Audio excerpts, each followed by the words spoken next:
Let's compare my two least favorite pre-hospital analgesics, ketamine and morphine, in the paramedic analgesia comparing ketamine and morphine in trauma trial, or the PACKMaN trial.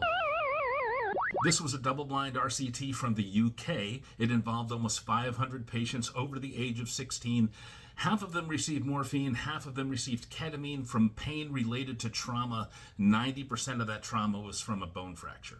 The mean dose of ketamine was 0.24 milligrams per kilogram IV or IO. The mean dose of morphine was 0.17 milligrams per kilogram IV or IO. The max allowable dose for ketamine was 30 milligrams, and the max allowable dose for morphine was 20 milligrams.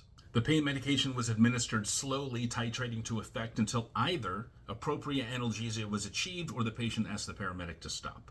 The conclusion of the study was that neither drug was better than the other and adverse events were infrequent, which means that they are both equally my least favorite pre-hospital analgesics. The reason why I don't like morphine is I don't want 4 hours of opioid analgesia for a 4-minute ride, particularly when it causes a histamine release. But even for a longer ride, I just would rather redose fentanyl if I had to. With ketamine, even though when dosed appropriately, it's not putting patients into the K-hole, it's still kind of showing patients slideshows of the K-hole.